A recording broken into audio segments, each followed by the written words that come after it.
नमस्कार दोस्तों, आपको अपनी यूट्यूब चैनल झार शिक्षा में स्वागत है। तो चलिए आज हम लोग झारखंड माध्यमिक आचार्य के लिए मिनी मॉक टेस्ट नंबर 5 करते हैं, जिसमें से हम लोग देखेंगे top 50 most expected MCQ with detail explanation के साथ।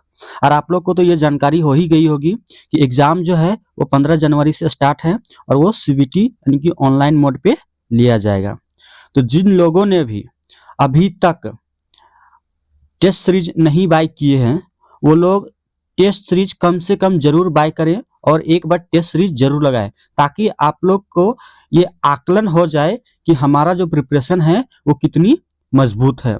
और पेपर 1 के लिए आपको कंप्यूटर का ये जो बुकलेट है आपको मिल जाएगा। और जो लोग को लगता है कि अभी तक भी कुछ नहीं पढ़ा है तो उन लोग के पास मात्र सप्ताह दिन, अगर सप्ताह दिन में वो लोग 10,500 प्लस क्वेश्चन को कवर अप कर लेंगे तो वही लोग ये जो बुकलेट है वो खरीदेंगे, अन्यथा ये बुकलेट उन लोगों का कोई काम का नहीं है। पढ़िएगा तो ही खरीदिएगा, नहीं पढ़िएगा तो मत खरीदिएगा। तो चलिए हम लोग स्टार्ट करते हैं अब आज के प्रश्न से। इसका पहला प्रश्न है, बुराई की सामान्यता बैनलिटी ऑफ इविल की अवधारणा किस राजनीतिक विचारक से जुड़ी है?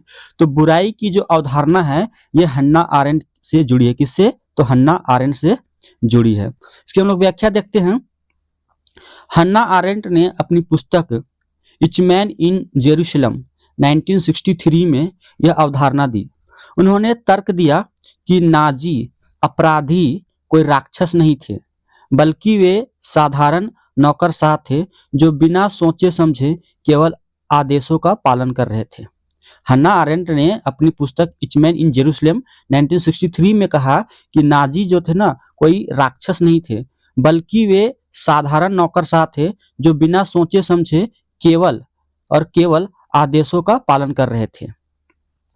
अगला प्रश्न है, शक्ति बंदूक की नली से निकलती है। Power flows from the barrel of a gun. Power flows from the barrel of a gun. यह प्रसिद्ध कथन जो है वो किसका है? तो प्रसिद्ध कथन जो है माओ त्से तुंग का है, जिनको माओ जेडोंग के नाम से भी जाना जाता है। किसका है? तो माओ त्से तुंग का है। इसके हम लोग व्याख्या देखते हैं। चीनी कम्युनिस्ट नेता माओ त्से तुंग ने यह कथन दिया था जो इस बात पर जोर देता है कि राजनीतिक सत्ता अंततः सैन्य बल और सशस्त्र संग्रह पर निर्भर करता है। राजनीतिक सत्ता जो होता है वो किस पर? तो सैन्य बल पर और सशस्त्र संग्रह पर निर्भर करता है। अगला प्रश्न है, किस विचारक ने स्वतंत्रता के दो अवधारणाओं टू कंसेप्ट्स ऑफ लिबर्टी सकारात्मक और नकारात्मक के बीच अंतर स्पष्ट किया था? यानी किस विचारक के द्वारा स्वतंत्रता के दो अवधारणाओं दैट मीन्स सकारात्मक स्वतंत्रता और नकारात्मक स्वतंत्रता के बीच अंतर स्पष्ट किया था? तो ये अंतर स्पष्ट किया था आइसाह बर्लिन के द्वारा। किसके द्वारा? तो आइसाह बर्लिन के द्वारा। इसके हम लोग व्याख्या देखते हैं।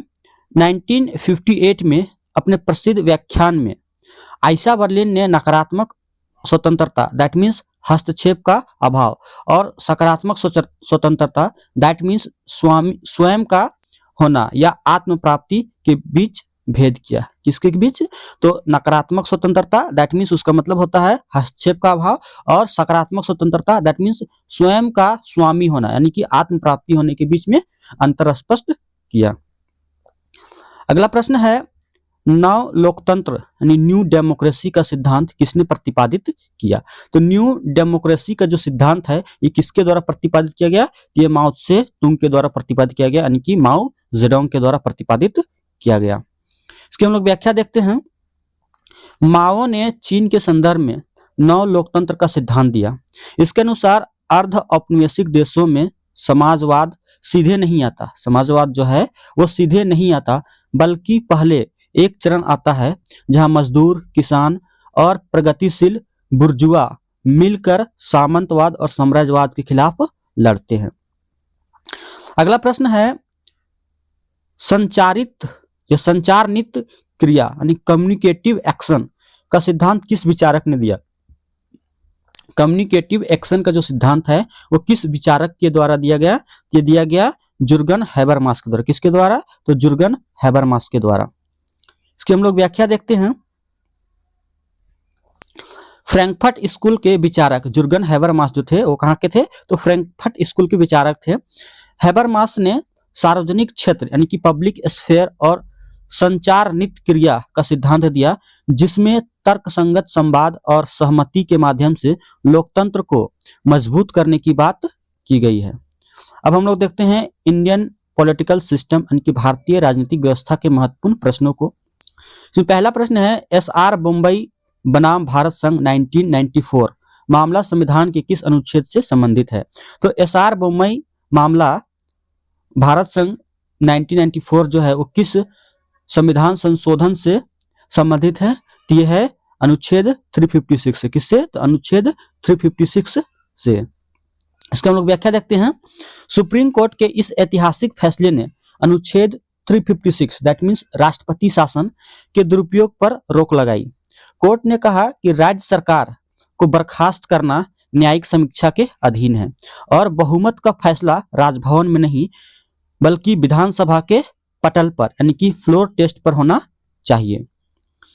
अगला प्रश्न है, भारतीय संविधान का अनुच्छेद 279A जिसे 101 संविधान संशोधन द्वारा जोड़ा गया किससे संबंधित है? यानी कि अनुच्छेद 279A जिसे 101वें संविधान संशोधन द्वारा जोड़ा गया, ये किससे संबंधित है?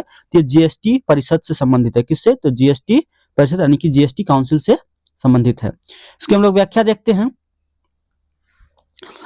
101वें संविधान संशोधन अधिनियम 2016 वस्तु एवं सेवा कर दैट मीन्स जीएसटी से संबंधित है। अनुच्छेद 279A राष्ट्रपति को जीएसटी परिषद के गठन का अधिकार देता है, जिसकी अध्यक्षता जो है वो केंद्रीय वित्त मंत्री करते हैं। जीएसटी परिषद की जो अध्यक्षता है वो किसके द्वारा किया जाता है? तो केंद्रीय वित्त मंत्री के द्वारा किया जाता है। और जीएसटी परिषद का गठन जो है वो किसके द्वारा? तो राष्ट्रपति के द्वारा किया जाता है अनुच्छेद 279A के तहत।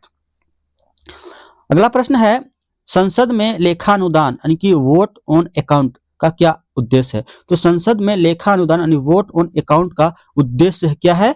तो बजट पारित होने तक सरकार को कुछ महीनों के खर्च के लिए अग्रिम अनुदान देना। क्या करना? तो बजट पारित होने तक सरकार को कुछ महीनों के खर्च के लिए अग्रिम अनुदान देना, इसी को बोलते हैं वोट ऑन अकाउंट यानी कि लेखा अनुदान। इसकी हम लोग व्याख्या देखते हैं।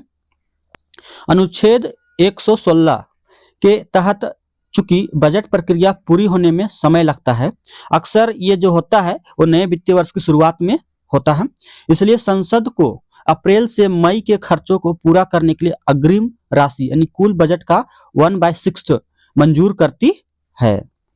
अगला प्रश्न है, निंदा प्रस्ताव यानी कि सेंस्योर मोशन और अविश्वास प्रस्ताव नो कॉन्फिडेंस मोशन में मुख्य अंतर क्या है? तो निंदा प्रस्ताव और अविश्वास प्रस्ताव में मुख्य अंतर क्या है? इसमें मुख्य अंतर है कि निंदा प्रस्ताव के लिए कारण बताना आवश्यक है, जबकि अविश्वास प्रस्ताव के लिए ऐसा कोई भी कारण बताना आवश्यक नहीं है। यानी आंसर क्या हो जाएगा? तो ए हो जाएगा। इसके हम लोग व्याख्या देखते हैं। अविश्वास प्रस्ताव केवल पूरी मंत्री परिषद के खिलाफ लाया जाता है। अविश्वास प्रस्ताव जो है वो पूरी मंत्री परिषद के खिलाफ लाया जाता है और इसके लिए कारण बताना जरूरी नहीं है। इसके विपरीत, या हाँ बोल सकते हैं, इसके पारित होने पर सरकार जो होती है वो गिर जाती है, लेकिन इसके विपरीत निंदा प्रस्ताव में विशिष्ट नीतियों की आलोचना के लिए लाया जाता है और इसमें कारण बताना जरूरी होता है। यानी अविश्वास प्रस्ताव में आपको किसी प्रकार का कारण नहीं बताना है, और लेकिन निंदा प्रस्ताव में आपको कारण बताना है। जब अविश्वास प्रस्ताव पारित हो जाता है तो लोकसभा या राज्य विधानसभा में जो सरकार होती है वो गिर जाती है। अगला प्रश्न है, बेरूबारी यूनियन मामले 1960 में सुप्रीम कोर्ट ने क्या राय दी थी? तो बेरूबारी यूनियन मामले में सुप्रीम कोर्ट ने राय क्या दी थी? तो राय यही दी थी कि प्रस्तावना जो है वो संविधान का अंग नहीं है। क्या है? तो प्रस्तावना जो है वो संविधान का अंग नहीं है। इसके हम लोग व्याख्या देखते हैं। बेरूबारी मामले में सुप्रीम कोर्ट ने कहा था कि प्रस्तावना संविधान का हिस्सा नहीं है, लेकिन बाद में केशवानंद भारती मामले 1973 में कोर्ट ने अपनी राय बदल दी और इसे संविधान का अभिन्न अंग माना। क्या माना? तो संविधान का अभिन्न अंग माना। किसमें? तो केशवानंद भारती मामले 1973 में। अगला प्रश्न है, नव लोक प्रबंधन यानी न्यू पब्लिक मैनेजमेंट शब्द का प्रयोग सबसे पहले किसने किया? तो न्यू पब्लिक मैनेजमेंट शब्द का प्रयोग सबसे पहले क्रिस्टोफर हुड के द्वारा किया गया। किसके द्वारा? तो क्रिस्टोफर हुड के द्वारा किया गया। इसका हम लोग व्याख्या देखते हैं। क्रिस्टोफर हुड ने 1991 में अपने लेख a public management for all seasons, कौन सा, तो a public management for all seasons में एनपीएम शब्द गढ़ा। हालांकि ऑसबोर्न और गेबलर की पुस्तक री इन्वेंटिंग गवर्नमेंट 1992 ने इसकी अवधारणा जैसे बाजारीकरण, विकेंद्रीकरण को लोकप्रिय बनाया। किसने, तो ऑसबोर्न और गेबलर की पुस्तक री इन्वेंटिंग गवर्नमेंट 1992 ने इसकी अवधारणाओं को लोकप्रिय बनाया। अगला प्रश्न है अब्राहम मैस्लो का आवश्यकता पदानुक्रम सिद्धांत यानी हायरार्की ऑफ नीड्स किस क्षेत्र से संबंधित है। तो हायरार्की ऑफ नीड्स जो है अब्राहम मैस्लो का, ये अभिप्रेरणा यानी कि मोटिवेशन से संबंधित है। इसकी हम लोग व्याख्या देखते हैं। मैस्लो ने अभिप्रेरणा का सिद्धांत दिया जिसमें उन्होंने मानव आवश्यकताओं को 5 स्तरों में बांटा। किसमें, तो शारीरिक, सुरक्षा, सामाजिक, सम्मान और आत्मसिद्धि यानी कि सेल्फ एक्चुअलाइजेशन में बांटा। अगला प्रश्न है विकास प्रशासन यानी कि डेवलपमेंट एडमिनिस्ट्रेशन शब्द का जनक किसे माना जाता है। तो विकास प्रशासन का जो जनक है वो किसे माना जाता है, तो यूएल गोस्वामी को माना जाता है। किसको, तो यूएल गोस्वामी को माना जाता है। इसकी हम लोग व्याख्या देखते हैं।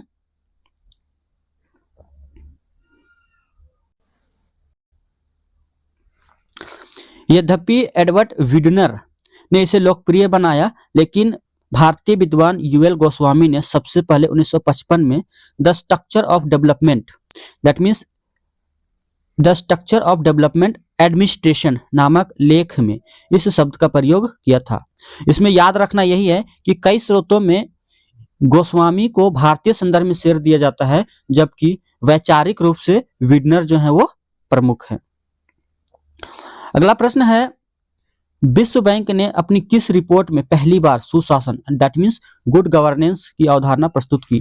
तो गुड गवर्नेंस की जो अवधारणा है विश्व बैंक में सबसे पहली बार किस रिपोर्ट में प्रस्तुत की, तो किस रिपोर्ट के द्वारा इसमें प्रस्तुत की गई, ये प्रस्तुत की गई 1992 का शासन और विकास रिपोर्ट में। इसकी हम लोग व्याख्या देखते हैं। विश्व बैंक ने 1992 की रिपोर्ट गवर्नेंस एंड डेवलपमेंट में सुशासन को परिभाषित किया। हालांकि 1989 की रिपोर्ट में पहली बार इस शब्द का प्रयोग संदर्भ के रूप में किया गया था, लेकिन 1992 में इसे औपचारिक ढांचा दिया गया। अगला प्रश्न है भारत के नियंत्रक एवं महालेखा परीक्षक यानी सीएजी को पद से हटाने की प्रक्रिया किसके समान है, यानी कि सीएजी को हटाने की जो प्रक्रिया है वो किसके समान है, ये सर्वोच्च न्यायालय के न्यायाधीश के समान है। किसके समान, तो सर्वोच्च न्यायालय के न्यायाधीश के समान है। इसकी व्याख्या देखते हैं। सीएजी की स्वतंत्रता सुनिश्चित करने के लिए उन्हें उसी तरह और उन्हीं आधारों यानी साबित कदाचार या अक्षमता पर हटाया जा सकता है जिस तरह सुप्रीम कोर्ट के न्यायाधीश को यानी संसद के दोनों सदनों द्वारा विशेष बहुमत से ही हटाया जा सकता है। किसको, तो सीएजी को। अगला प्रश्न अब हम देखते हैं स्टेट पॉलिटिक्स यानी कि झारखंड स्पेशल से। पहला प्रश्न इसमें आजसू पार्टी का गठन 1986 में किस संगठन की तर्ज पर किया गया था। तो आजसू पार्टी का गठन जो है ये ऑल असम स्टूडेंट्स यूनियन यानी कि आसू के तर्ज पर किया गया था। इसके हम लोग व्याख्या देखते हैं। 22 जून 1986 को all Jharkhand students union that means AJSU का गठन सूर्य सिंह बेसरा के नेतृत्व में ऑल असम स्टूडेंट्स यूनियन यानी आसू की तर्ज पर किया गया था। इसने झारखंड आंदोलन में उग्र भूमिका निभाई। अगला प्रश्न है झारखंड की कोयलकारो परियोजना किस कारण से चर्चा में रही और अंततः बंद करनी पड़ी। तो कोयलकारो परियोजना जो है ये आदिवासियों के व्यापक विरोध और विस्थापन की समस्या कारण चर्चा में रही और अंततः उसको बंद करनी पड़ी। इसकी व्याख्या हम लोग देखते हैं। कोयल और कारो नदियों पर प्रवाहित इस पनबिजली परियोजना का स्थानीय आदिवासियों ने भारी विरोध किया। इसी से संबंधित है आपका तपकारा गोलीकांड। विस्थापन और धार्मिक स्थलों जैसे सरना के डूबने के डर के कारण से इसे रोक दिया गया। अगला प्रश्न है झारखंड के किस जिले को छोटानागपुर की रानी यानी क्वीन ऑफ छोटानागपुर के नाम से भी जाना जाता है, यह स्थानीय संदर्भ में है। तो किस को छोटानागपुर की रानी के संदर्भ में जाना जाता है? तो नेतरहाट को। किसको? तो नेतरहाट को। इसके हम लोग डिस्क्रिप्शन में देखते हैं। नेतरहाट जो कि लातेहार जिला में पड़ता है, एक हिल स्टेशन है जिसे अपनी प्राकृतिक सुंदरता, सूर्योदय, सूर्यास्त और ठंडी जलवायु के कारण छोटानागपुर की रानी कहा जाता है। क्या कहा जाता है? तो छोटानागपुर की रानी कहा जाता है। अगला प्रश्न है, झारखंड में कोल विद्रोह 1831-32 के प्रमुख कारण क्या था? तो झारखंड में कोल विद्रोह 1831-32 का प्रमुख कारण क्या था? इसका प्रमुख कारण था आदिवासियों की जमीन छीनकर बाहरी लोगों यानी ठेकेदारों और दिकुओं को देना। किसको? तो आदिवासियों की जमीन छीनकर बाहरी लोगों दैट मींस ठेकेदारों और दिकुओं को देना। इसकी हम लोग व्याख्या देखते हैं। कोल विद्रोह झारखंड का पहला सुसंगठित आदिवासी विद्रोह था। इसका मुख्य कारण मानकी मुंडा से उनके अधिकार छीनना और उनकी जमीन सिखों और मुसलमानों दैट मींस बाहरी ठेकेदारों को देना था। बुद्धू भगत इसके प्रमुख नेता थे, यानी कोल विद्रोह के प्रमुख नेता जो थे वो कौन थे? तो बुद्धू भगत थे, जिस पर अंग्रेजों ने 1000 का इनाम भी रखा था। अगला प्रश्न है, झारखंड राज्य का राजकीय पुष्प स्टेट फ्लावर कौन सा है? तो झारखंड राज्य का राष्ट्रीय मतलब राजकीय फूल जो है वो है पलास है। कौन सा है? तो पलास है। इसके हम लोग व्याख्या देखते हैं। पलास इसका साइंटिफिक नेम है ब्यूटिया मोनोस्पर्मा। झारखंड का राजकीय पुष्प है। इसके लाल नारंगी फूलों के कारण इसे जंगल की आग यानी फ्लेम ऑफ द फॉरेस्ट भी कहा जाता है। क्या कहा जाता है? तो फ्लेम ऑफ द फॉरेस्ट भी कहा जाता है। किसको? तो पलास को। अगला प्रश्न है, दलमा वन्यजीव अभ्यारण्य यानी दलमा वाइल्ड लाइफ सेंचुरी किस जानवर के संरक्षण के लिए प्रसिद्ध है? तो दलमा वाइल्ड लाइफ सेंचुरी जो है ये किसके लिए प्रसिद्ध है? ये हाथी के लिए प्रसिद्ध है। किसके लिए? तो हाथी के लिए प्रसिद्ध है। इसके हम लोग व्याख्या देखते हैं।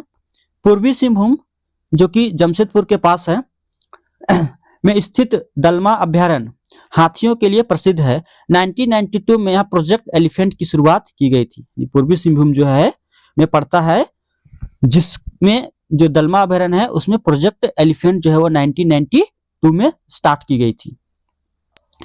अगला प्रश्न है, झारखंड लोक सेवा आयोग यानी जेपीएससी के अध्यक्ष या सदस्यों को कदाचार के आधार पर कौन हटा सकता है? यानी जेपीएससी के अध्यक्ष और सदस्यों को कौन हटा सकता है? यह राष्ट्रपति हटा सकता है। कौन हटा सकता है? यह राष्ट्रपति हटा सकता है। वो भी कब? जब सुप्रीम कोर्ट की जांच के बाद ही हटा सकता है। इसके हम लोग व्याख्या देखते हैं। नियुक्ति राज्यपाल करते हैं। सदस्यों की जो नियुक्ति है वो राज्यपाल के द्वारा की जाती है, लेकिन अनुच्छेद 317 के अनुसार राज्य लोक सेवा आयोग के अध्यक्ष या सदस्यों को केवल और केवल राष्ट्रपति ही हटा सकते हैं। वह भी तब जब सुप्रीम कोर्ट जांच के बाद इसकी सिफारिश करे तभी हटा सकते हैं। अगला प्रश्न है, 2000 में झारखंड गठन के समय बिहार के मुख्यमंत्री कौन थे? तो झारखंड गठन के समय जो बिहार के मुख्यमंत्री थे वो कौन थे? तो राबड़ी देवी थी। कौन थी? तो राबड़ी देवी थी। इसकी व्याख्या हम लोग देखते हैं। 15 नवंबर 2000 को जब झारखंड अलग राज्य बना उस समय बिहार की मुख्यमंत्री राबड़ी देवी थी और केंद्र में अटल बिहारी वाजपेयी की सरकार थी। अब हम लोग देखते हैं इंटरनेशनल पॉलिटिक्स एंड रिलेशन के महत्वपूर्ण प्रश्नों को। इसमें पहला प्रश्न है, संरचनात्मक यथार्थवाद स्ट्रक्चरल रियलिज्म या नव यथार्थवाद का जनक किसे माना जाता है? तो स्ट्रक्चरल रियलिज्म का जनक जो है ये किसे माना जाता है? तो इसका जनक जो है ये केनेथ वाल्टज को माना जाता है। किसको? तो केनेथ वाल्टज को माना जाता है। इसकी हम लोग व्याख्या देखते हैं। केनेथ वाल्टज ने अपनी पुस्तक थ्योरी ऑफ इंटरनेशनल पॉलिटिक्स 1979 किसमें? तो थ्योरी ऑफ इंटरनेशनल पॉलिटिक्स 1979 में नव यथार्थवाद दिया। उन्होंने कहा कि युद्ध मानव सभ्यता के कारण नहीं बल्कि अंतरराष्ट्रीय व्यवस्था की अराजक संरचना यानी कि अनार्किक स्ट्रक्चर के कारण होते हैं। युद्ध जो होते हैं वो अराजक संरचना के कारण होते हैं, किसके? मानव स्वभाव के कारण नहीं होते हैं। ये किसमें कही? तो उन्होंने थ्योरी ऑफ इंटरनेशनल पॉलिटिक्स अपनी बुक में कही, जिसका जो पब्लिकेशन हुआ था वो 1979 में हुआ था। अगला प्रश्न है, अंतरराष्ट्रीय राजनीति में कैदी की सुविधा यानी प्रिजनर्स डायलेमा दैट मींस कैदी की दुविधा यानी कि प्रिजनर्स डायलेमा किस सिद्धांत का एक मॉडल है? तो प्रिजनर्स डायलेमा जो है वो किस सिद्धांत का एक मॉडल है? यह खेल सिद्धांत यानी कि गेम थ्योरी का एक मॉडल है। इसकी हम लोग व्याख्या देखते हैं। गेम थ्योरी में कैदी की दुविधा यह दर्शाती है कि क्यों दो तर्कसंगत व्यक्ति या देश सहयोग नहीं कर पाते, भले ही सहयोग करना उनके सर्वोत्तम हित में हो। यह अविश्वास की स्थिति को स्पष्ट करता है। अगला प्रश्न है, वैंड वैगनिंग शब्द का अंतर्राष्ट्रीय संबंधों में क्या अर्थ है? तो वैंड वैगनिंग शब्द का अंतर्राष्ट्रीय संबंधों में क्या अर्थ है? तो इसका अर्थ है कि शक्तिशाली देश के साथ गठबंधन करना ताकि लाभ मिल सके या सुरक्षा हो सके। क्या करना? तो शक्तिशाली देश के साथ गठबंधन करना ताकि लाभ मिल सके या सुरक्षा मिल सके। इसकी हम लोग व्याख्या देखते हैं। कमजोर राज्य किसी उभरती हुई शक्ति या खतरे के खिलाफ संतुलन बनाने के बजाय उस शक्ति के साथ जुड़ जाते हैं तो उसे वैंड वैगनिंग कहते हैं। क्या बोलते हैं उसे? तो वैंड वैगनिंग कहते हैं। अगला प्रश्न है, लुक वेस्ट पॉलिसी का संबंध भारत के किस क्षेत्र के साथ संबंधों से है? तो लुक वेस्ट पॉलिसी का जो संबंध है वो भारत के किस क्षेत्र के साथ संबंध है? यह पश्चिमी एशिया यानी कि खाड़ी देशों के साथ संबंधों से है। इसकी हम लोग व्याख्या देखते हैं। 2005 के आसपास शुरू हुई और बाद में मोदी सरकार द्वारा तेज की गई इस नीति का उद्देश्य पश्चिमी एशिया यानी कि यूएई, सऊदी अरब, ईरान और इजराइल के साथ ऊर्जा सुरक्षा, व्यापार और रणनीतिक संबंधों को मजबूत करना है। अगला प्रश्न है, ओपेक। ओपेक का मुख्य उद्देश्य क्या है?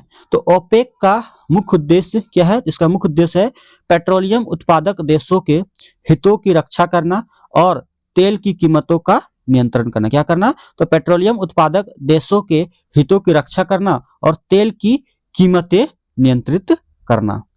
इसकी हम लोग व्याख्या देखते हैं। ओपेक का फुल फॉर्म होता है organisation of the petroleum exporting countries. इसका एस्टेब्लिशमेंट जो होता है 1960 में होता है, बगदाद इराक में होता है। और यह एक अंतर सरकारी संगठन है जो तेल उत्पादन और कीमतों का समन्वय करता है और इसका मुख्यालय वियना ऑस्ट्रेलिया में है। कहाँ है? तो वियना ऑस्ट्रेलिया में है। अगला प्रश्न हम लोग देखते हैं पॉलिटिकल सोशियोलॉजी एंड मिसलेनियस प्रश्नों को। इसमें पहला प्रश्न है, सापेक्ष वंचना यानी कि रिलेटिव डेप्रीवेशन का सिद्धांत किसने दिया, जिसका उपयोग क्रांति और विद्रोह को समझने के लिए किया जाता है? तो रिलेटिव डिप्रीवेशन का सिद्धांत जो है वो किसके द्वारा दिया गया? तो टेड रॉबर्ट गुर के द्वारा दिया गया। किसके द्वारा? तो टेड रॉबर्ट गुर के द्वारा दिया गया। इसके लोग व्याख्या देखते हैं।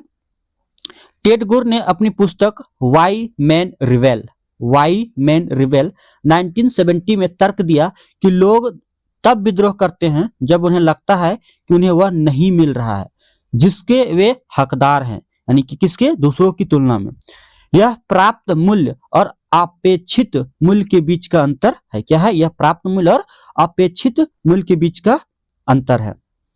अगला प्रश्न है, विचारधारा का अंत मतलब विचारधारा का अंत, एंड ऑफ आइडियोलॉजी थीसिस 1950-60 के दशक में किसने प्रस्तुत की? कि एंड ऑफ आइडियोलॉजी थीसिस को जो प्रस्तुत करने वाले थे वो कौन थे? तो डैनियल बेल थे। कौन थे? तो डैनियल बेल थे। इसके हम लोग व्याख्या देखते हैं। डैनियल बेल ने अपनी पुस्तक द एंड ऑफ आइडियोलॉजी 1960 में तर्क दिया कि पश्चिमी समाजों में साम्यवाद और फासीवाद जैसी भव्य विचारधाराओं का आकर्षण समाप्त हो गया है और अब आम सहमति यानी कल्याणकारी राज्य पर है। अगला प्रश्न है, सामाजिक पूंजी दैट मीन्स सोशल कैपिटल की अवधारणा को बोलिंग अलोन पुस्तक में किसने लोकप्रिय बनाया? तो बोलिंग अलोन पुस्तक में किसने लोकप्रिय बनाया? तो लोकप्रिय बनाया रॉबर्ट पुटमैन के द्वारा। किसके द्वारा? तो रॉबर्ट पुटमैन के द्वारा। किसको? तो सोशल कैपिटल अवधारणा को। इसकी हम लोग व्याख्या देखते हैं। रॉबर्ट पुटमैन ने अमेरिकी समाज में घटते नागरिक जुड़ाव और सामुदायिक भागीदारी यानी कि ट्रस्ट और नेटवर्क का वर्णन करने के लिए सोशल कैपिटल शब्द का प्रयोग किया। अगला प्रश्न है, डुवर्जर का कानून डुवर्जर्स लॉ राजनीति विज्ञान में किससे संबंधित है? तो डुवर्जर्स लॉ जो है वो किससे संबंधित है? यह चुनाव प्रणाली और दलीय व्यवस्था के बीच संबंध से संबंधित है। किससे? तो चुनाव प्रणाली और दलीय व्यवस्था के बीच संबंध है। इसके हम लोग व्याख्या देखते हैं। मॉरिस डुवर्जर ने सिद्धांत दिया कि फर्स्ट पास्ट द पोस्ट चुनाव प्रणाली स्वाभाविक रूप से द्विदलीय व्यवस्था यानी कि टू पार्टी सिस्टम को जन्म देती है, जबकि अनुपातिक प्रतिनिधित्व जो है ये बहुदलीय व्यवस्था को जन्म देती है। अगला प्रश्न है, सी राइट मिल्स की पुस्तक द पावर एलिट किस देश की राजनीति का विश्लेषण करती है? तो सी राइट्स की बुक जो है द पावर एलिट ये किस देश की राजनीति का विश्लेषण करती है? तो किसकी करती है? ये संयुक्त राज्य अमेरिका दैट मीन्स यूएसए की विश्लेषण करती है। इसके हम लोग व्याख्या देखते हैं। मिल्स ने तर्क दिया कि अमेरिका में वास्तविक लोकतंत्र नहीं है, बल्कि वहां सत्ता का केंद्रीकरण तीन समूहों के शीर्ष नेताओं के पास है। पहला तो कॉर्पोरेट जगत के पास, दूसरा सेना के पास और तीसरा है राजनीतिक नेता के पास। अब हम लोग अगला प्रश्न देखते हैं रिसर्च मेथोडोलॉजी के महत्वपूर्ण प्रश्नों को। इसमें पहला प्रश्न है, निगमनात्मक तर्क यानी डिडक्टिव लॉजिक किस देश में काम करता है? डिडक्टिव लॉजिक जो है वो किस दिशा में कार्य करता है? किस दिशा में कार्य करता है? यह कार्य करता है सामान्य से विशिष्ट की ओर यानी कि जनरल टू स्पेसिफिक। वहीं आगमनात्मक की बात करें तो काम करता है विशिष्ट से सामान्य की ओर। लेकिन इसका आंसर जो हो जाएगा आपका बी हो जाएगा। और इसकी हम लोग व्याख्या देखते हैं। निगमन यानी डिडक्शन में हम एक सामान्य सिद्धांत या नियम से शुरू करते हैं और उसे विशिष्ट मामलों पर लागू करके निष्कर्ष निकालते हैं। जैसे सभी मनुष्य नश्वर हैं, सुकरात मनुष्य है इसलिए सुकरात जो है वो नश्वर है।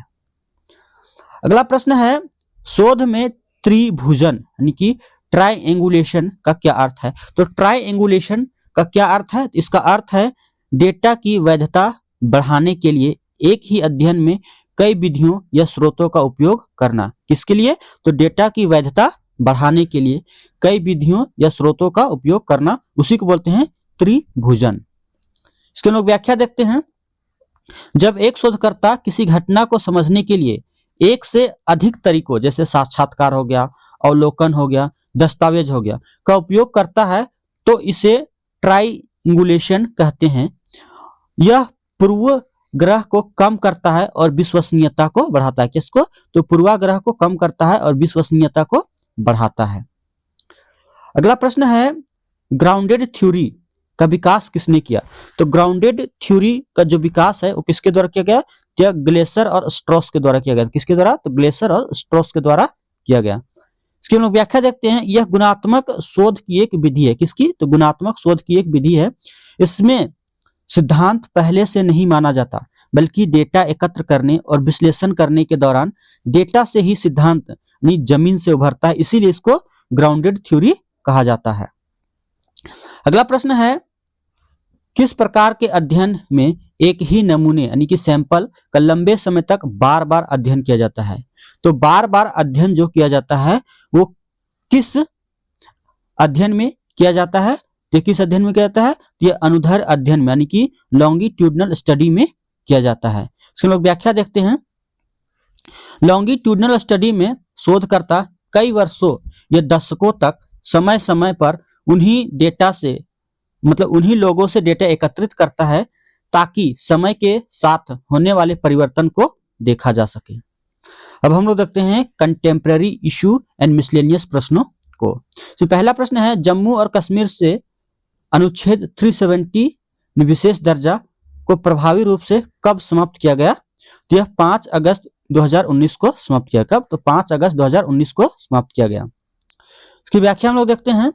5 अगस्त 2019 को राष्ट्रपति के आदेश और संसद के संकल्प द्वारा अनुच्छेद 370 के अधिकांश प्रावधानों को निष्प्रभावी कर दिया गया। 31 अक्टूबर 2019 को राज्य का 2 केंद्र शासित प्रदेशों में विभाजन कर दिया गया। अगला प्रश्न है, भारत में परिसीमन आयोग डिलिमिटेशन कमीशन का कार्य क्या है? तो डिलिमिटेशन कमीशन का कार्य क्या है? तो जनगणना के आधार पर लोकसभा और विधानसभा निर्वाचन क्षेत्रों की सीमाओं का पुनर्निर्धारण करना। क्या करना? तो जनगणना के आधार पर लोकसभा और विधानसभा निर्वाचन क्षेत्रों की सीमाओं का पुनर्निर्धारण करना। इसके हम लोग व्याख्या देखते हैं। परिसीमन आयोग एक उच्च शक्ति प्राप्त निकाय है जिसका कार्य नवीनतम जनगणना के आधार पर निर्वाचन क्षेत्रों की सीमाओं को फिर से परिभाषित करना है ताकि जनसंख्या का समान प्रतिनिधित्व हो सके। अगला प्रश्न है, गैब्रियल आलमन ने दबाव समूह को 4 श्रेणियों में बांटा। उनमें से अराजक या प्रदर्शनकारी समूह कौन से हैं? यानी अराजक और प्रदर्शनकारी समूह जो हैं वह कौन से हैं? तो वह है जो अचानक और हिंसक रूप से बनते हैं, जैसे दंगे, स्फूर्त प्रदर्शन, ये जो है ये आपके अराजक या प्रदर्शनकारी समूह है। इसकी व्याख्या हम लोग देखते हैं। एनोमिक समूह वे होते हैं जो किसी विशेष मुद्दे पर अचानक आक्रोश या उत्तेजना के कारण बनते हैं और अक्सर असंवैधानिक या हिंसक तरीके अपनाते हैं। अगला प्रश्न है, संयुक्त राष्ट्र महासभा यूएनजीए की पहली महिला अध्यक्ष कौन थी? तो यूएनजीए की पहली महिला अध्यक्ष जो थी वो थी कौन? तो विजय लक्ष्मी पंडित थी। कौन? तो विजय लक्ष्मी पंडित थी। इसके हम लोग व्याख्या देखते हैं। भारत की विजय लक्ष्मी पंडित 1953 यानी 1953 में संयुक्त राष्ट्र महासभा की अध्यक्ष चुनी जाने वाली दुनिया की पहली महिला थी। कहाँ थी? तो दुनिया की पहली महिला थी। अगला प्रश्न है, धन विधेयक मनी बिल के मामले में राज्यसभा उसे अधिकतम कितने दिनों तक रोक सकती है? तो राज्यसभा जो है अधिकतम जो है उसे 14 दिनों तक रोक सकती है। कितना? तो 14 दिनों तक रोक सकती है। इसके लोग व्याख्या देखते हैं। धन विधेयक के मामले में राज्यसभा की शक्तियां बहुत सीमित है। क्या है? बहुत ही सीमित है।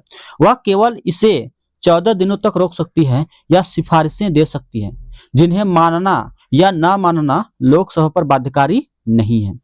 यदि 14 दिन समाप्त होते हैं और राज्यसभा इस पर कोई भी सिफारिश नहीं करती है तो इसे पास मान लिया जाता है।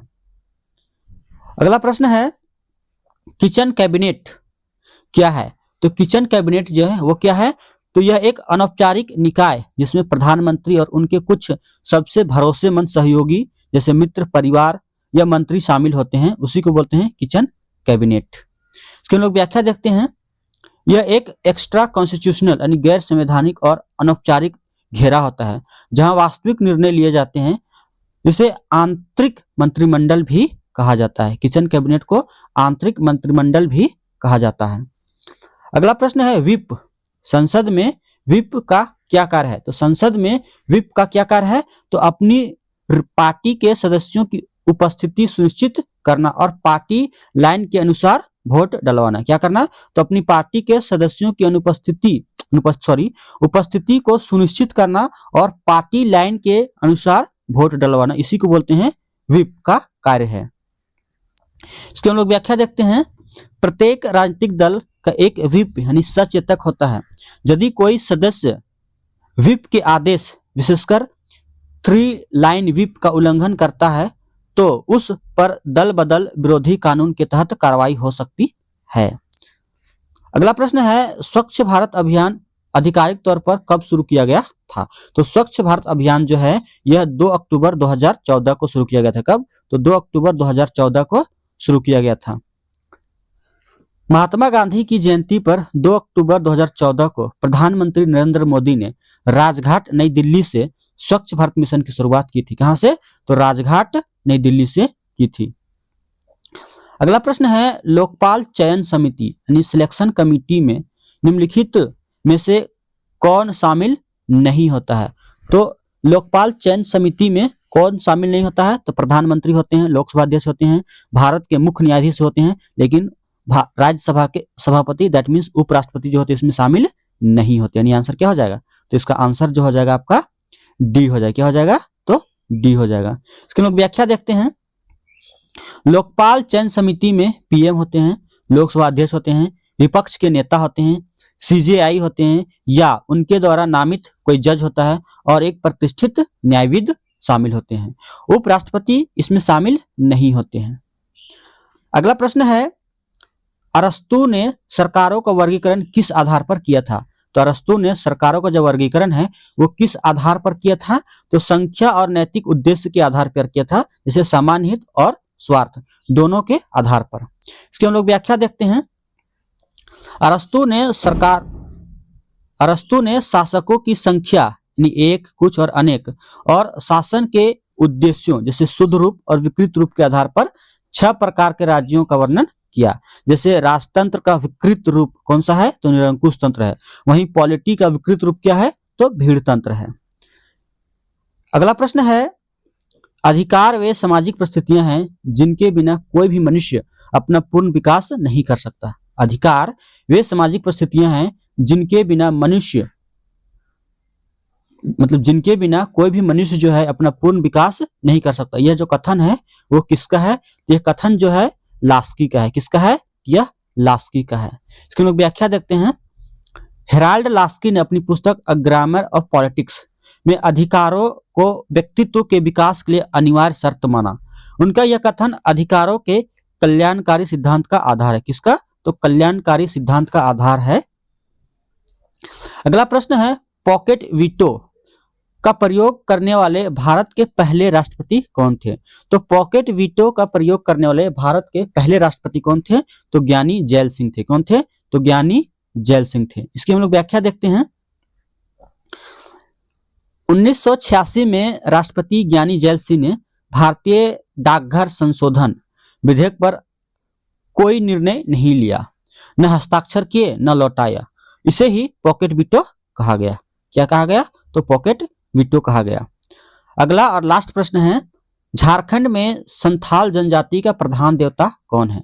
तो संथाल जनजाति का प्रधान देवता जो है वह सिंगबोंगा भी है और मारांग बुरु भी है। तो इसका आंसर क्या हो जाएगा? तो डी हो जाएगा। क्या हो जाएगा? तो डी हो जाएगा। इसकी हम लोग व्याख्या देख लेते हैं। संथालों का सर्वोच्च देवता जो है वो सिंगबोंगा है, जिसे सूर्य देवता भी कहा जाता है। यह ठाकुर जीव है। मरांग बुरु पहाड़ देवता भी है। उनके प्रमुख देवता हैं जो दूसरे स्थान पर आते हैं। पहले स्थान पर पूछा जाए तो सिंगबोंगा आते हैं और दूसरे स्थान पर पूछा जाए तो वो मरांग बुरु आते हैं। दोस्तों, आपको ये वीडियो कैसी लगी? वीडियो अच्छी लगी तो आप लोग इसे वीडियो को लाइक कीजिए, अपने दोस्तों के साथ जरूर शेयर कीजिए और जो लोग चैनल से जुड़े हैं वो लोग चैनल को जरूर सब्सक्राइब करें। वीडियो तो आप लोग देख लेते हैं बट चैनल को सब्सक्राइब करना भूल जाते हैं। आप लोग को अगर इस वीडियो का पीडीएफ चाहिए तो आप हमारे टेलीग्राम ग्रुप से ज्वाइन होकर इसका फ्री पीडीएफ प्राप्त कर सकते हैं, जिसका कोई भी चार्जेस नहीं है। और आपको जो टेलीग्राम का लिंक है वो आपको वीडियो के डिस्क्रिप्शन में मिल जाएगा। दोस्तों, परीक्षा के अंतिम दिनों में मुश्किल से आप लोग के पास 7 दिन बचा है, तो आप लोग अपनी तैयारी को जांच सकते हैं और जांचने के लिए आप लोग टेस्ट सीरीज जो है वो जरूर से जरूर लगाएं, जो कि अभी इसमें आपको 5 फुल लेंथ मॉक टेस्ट मिल जाएगा, जिसका आपको डिटेल सॉल्यूशन मिलेगा विथ एक्सप्लेनेशन के साथ मिलेगा। हर क्वेश्चन का इसमें डिटेल एक्सप्लेनेशन किया गया है, ताकि अगर कहीं भी आप लोग क्वेश्चन में दिक्कत होता है तो उसका आप एक्सप्लेनेशन देके उस क्वेश्चन को आप लोग कर सकते हैं। तो दोस्तों, वीडियो देखने के लिए आप सभी को धन्यवाद। जय हिंद, जय झारखंड, जय जोहार।